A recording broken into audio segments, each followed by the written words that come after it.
Today, we are doing a deep dive into this seriously fascinating engineering that keeps tens of thousands of pounds of rolling steel from just crashing into things. We're demystifying truck air brakes. So think about your personal car for a second. When you hit the brake pedal, a liquid hydraulic system instantly kicks in to stop you. It's fluid, it's fast, and, well, it works great for us.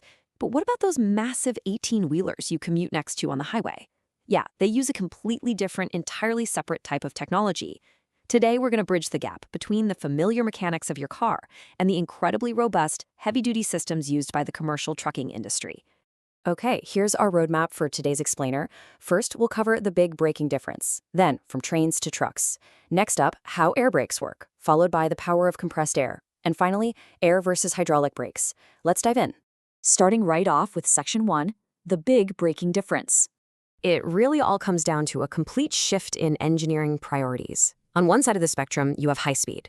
If you're driving a little sports car, you need powerful hydraulic brakes because they apply this incredible, sudden force to bring you to a stop from a very high speed, hopefully before an accident happens.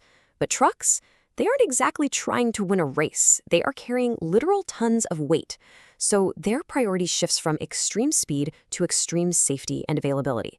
They absolutely need a system that won't just give out when it's subjected to immense sustained pressure over a really long period of time.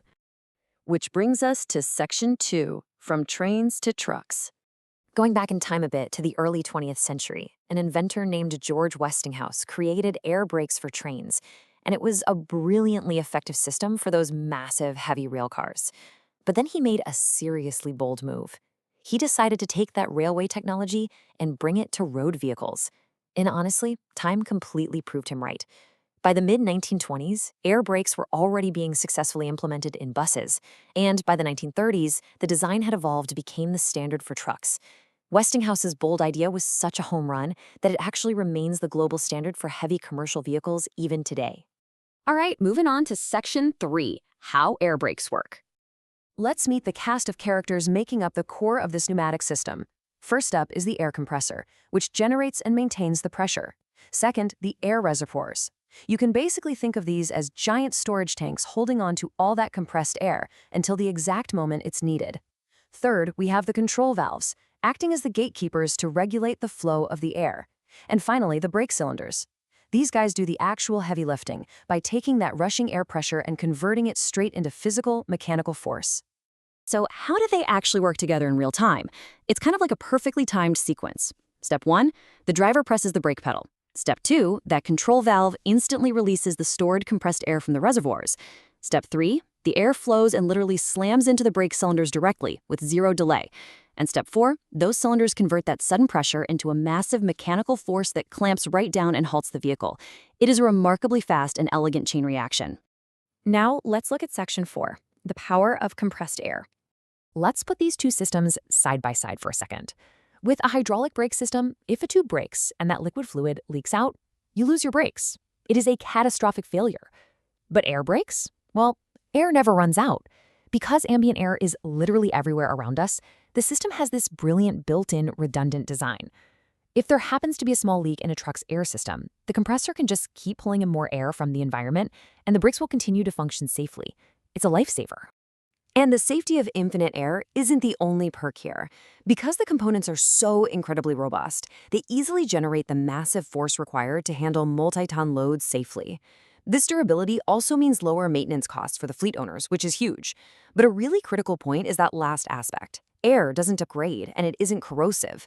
Hydraulic fluids in normal cars can actually break down and absorb moisture over time, which completely reduces their effectiveness and requires constant checkups. Air? It simply doesn't have that problem. Now, I do want to offer a fair warning here, because it's not some perfectly flawless magical system. There are definite drawbacks to air brakes. For starters, they have a massive initial cost, and they are notoriously complex to install compared to a hydraulic system. They also require mechanics and the drivers themselves to undergo extra, highly specialized training. But perhaps the most fascinating quirk for the actual driver is the delay in peak efficiency at startup. When a trucker starts their rig, they can't just throw it in gear and immediately hit the road. The air compressor actually needs time to generate and stockpile enough air pressure at the start of a trip before they even have the ability to brake properly. Which brings us right into Section 5, air versus hydraulic brakes. Let's summarize the core differences across 4 major metrics. When it comes to leaks, hydraulic systems are prone to fatal fluid loss, while air systems are highly resilient. For power, hydraulic is incredibly fast for high-speed stops, but air provides that heavy-duty stopping force needed for massive loads. Heat is a really major differentiator here. Under intense use, like say prolonged downhill driving, hydraulic brakes can dangerously overheat, which vastly reduces their ability to actually stop the vehicle. Air systems, on the other hand, endure that intense thermal stress much more effectively. And finally, maintenance.